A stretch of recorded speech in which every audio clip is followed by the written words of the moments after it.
est à Fès, ville des mille et une nuits, capitale spirituelle du Maroc. Fès est couronnée par son histoire prestigieuse, empreinte de l'influence andalouse, présente dans la musique, la cuisine, l'art de vivre et dans l'architecture. Ce sont ces qualités qui ont attiré Alexandra Prohaska vers cette ville du royaume. Elle y est depuis 1 an et demi pour le tourisme solidaire, après avoir vécu un peu partout dans le monde. Elle nous explique son choix pour le Maroc.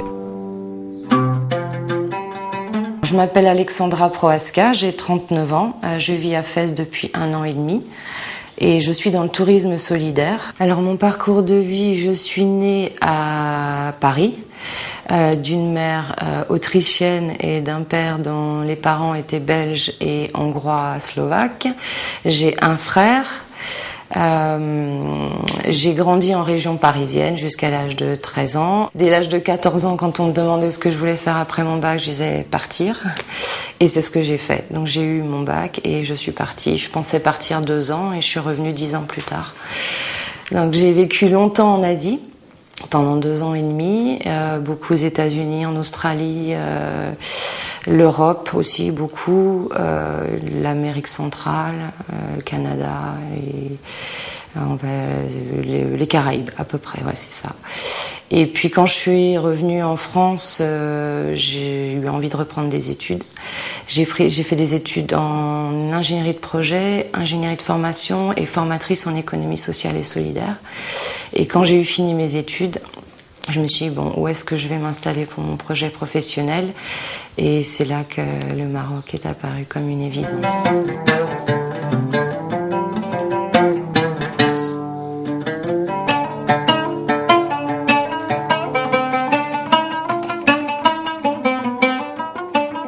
Si je devais résumer le Maroc, je choisirais ces 3 personnes. La première, parce que pour moi c'est un exemple de courage. C'est une femme qui a une maladie des muscles, une atrophie des muscles, qui fait qu'elle est toute petite, elle est courbée, et pourtant c'est un vrai cabri. Toute la journée, elle ne fait que travailler tout le temps. Elle est toujours aux petits soins pour tout le monde. Elle ne se plaint jamais. Elle sourit tout le temps. La deuxième personne. C'est une dame qui a énormément d'humour, qui a un cœur énorme, qui nous a toujours reçus chez elle comme si on faisait partie de la famille depuis toujours. Ces gens nous reçoivent chez eux comme si on était des rois, des reines, et nous donnent jusqu'à leur dernière chemise. Et je pense que c'est aussi un peu l'image de la grand-mère. Et la troisième photo, ce sont 2 hommes qui sont en train là de nous servir le thé de façon traditionnelle. Pareil, c'est une région totalement méconnue du Maroc, où on est arrivé après des heures de voiture et des heures de marche, et on a été reçus là comme si on faisait partie de la famille. Donc vraiment, ce qui résume ces 3 photos, c'est que peu importe les difficultés des personnes, on n'a jamais l'impression de les déranger. On a toujours l'impression d'être les bienvenus, et ils nous donneraient jusqu'au dernier centime pour qu'on puisse avoir des sourires sur nos visages. Donc je trouve que ça représente bien le Maroc.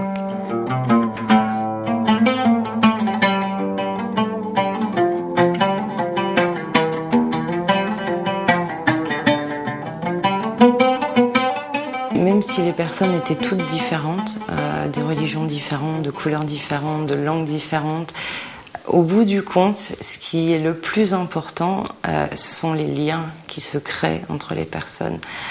Et on est toutes pareilles en fait. Même si à la base on pourrait croire qu'on vient de 2 mondes complètement différents, il y a toujours moyen de communiquer avec les mains, avec les yeux, avec le cœur, les souvenirs qu'on a en commun. Je me suis toujours beaucoup plus sentie citoyenne du monde que vraiment française. Alors paradoxalement, plus j'ai voyagé et plus je me suis sentie française, mais plus je reste en France et plus j'ai envie de vivre à l'étranger.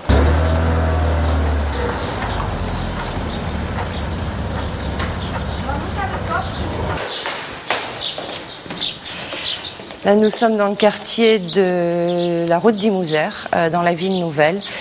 C'est là que je vis et que je travaille. Et là, nous allons aller voir un ami dans la médina de Fès. Je me sens totalement intégrée. Le fait que je sois française est un atout incroyable au Maroc. Les Marocains adorent les Français. Le fait que je sois une femme, c'est pas du tout un problème. Partout où je vais, les portes me sont grandes ouvertes. Non, vraiment à ce niveau-là, je me sens plus qu'intégrée.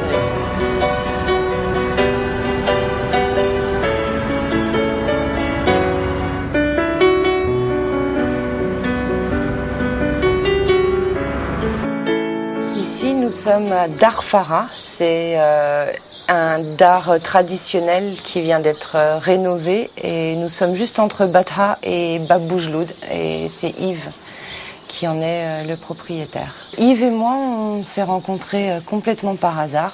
Je cherchais un lieu d'hébergement.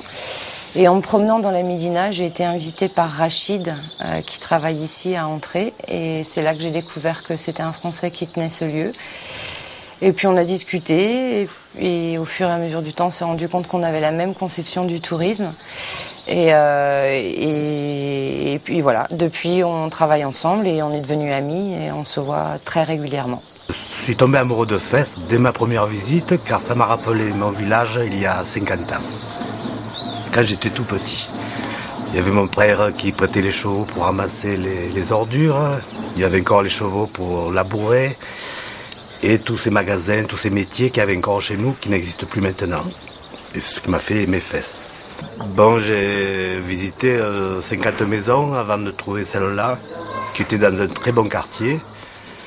Il y a eu pas mal de restauration à faire dedans, mais le résultat, je le trouve pas mal. Pour moi, quoi, pour y habiter après les clients, c'est à eux de juger.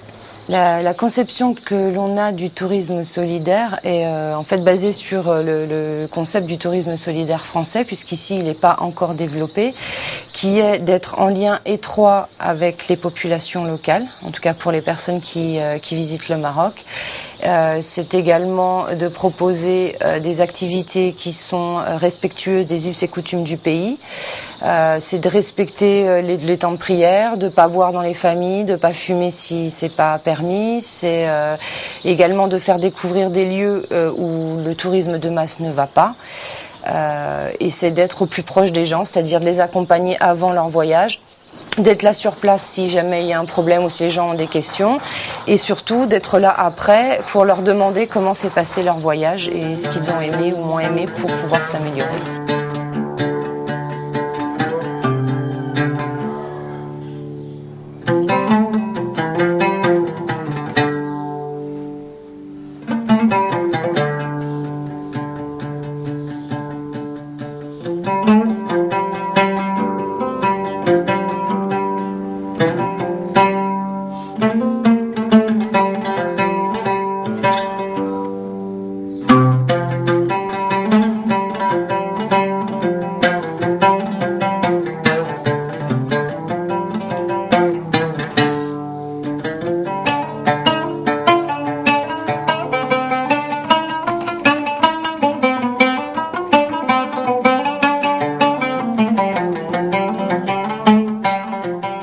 Ici, on est chez Nadia. C'est un magasin, comme on peut voir, de spécialités de poterie qui viennent d'un peu partout au Maroc. Ça fait 5 ans que ce magasin existe. Et ce que j'aime beaucoup chez Nadia, c'est que ses prix sont fixes et qu'elle met vraiment des prix qui sont très très corrects. À l'inverse de beaucoup d'autres magasins de la Médina où les prix sont multipliés par 5 voire 10. Ce qui donne pas du tout une bonne image de l'artisanat marocain. Et c'est vrai que moi, c'est comme ça que j'envisage l'artisanat, c'est-à-dire des choses qui sont jolies, de la qualité, avec des prix tout à fait normaux.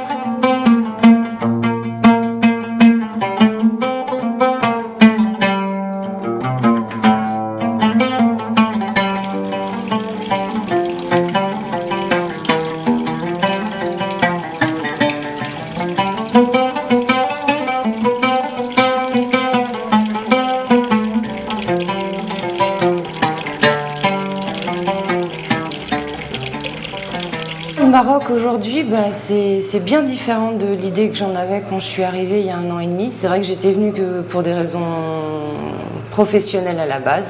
C'est vraiment un pays magnifique, alors non seulement au niveau des paysages, mais des personnes, au niveau des traditions qu'il y a encore ici que nous on n'a plus depuis bien longtemps. Il y a le soleil, il y a les sourires, il y a la chaleur humaine. Voilà, donc le Maroc, pour moi, c'est une vraie surprise. La France, c'est mon pays, quoi qu'il arrive. C'est là où sont mes amis, ma famille, ma culture. Mais c'est vrai que les nouvelles sont pas très réjouissantes. Chaque fois que j'appelle, c'est la crise, c'est les prix qui augmentent, c'est les gens qui sont ternes, qui sont gris, qui perdent à peu près tout ce qu'ils ont, qui n'ont pas beaucoup de projets. Alors que nous, c'est vrai qu'ici au Maroc, on a l'avantage d'avoir des tas de projets. Pour autant, la France, ça reste quand même un pays où j'aime beaucoup aller, puisque j'aime m'y ressourcer, j'aime y aller pour vivre quelque chose de différent de ce que je vis au quotidien ici.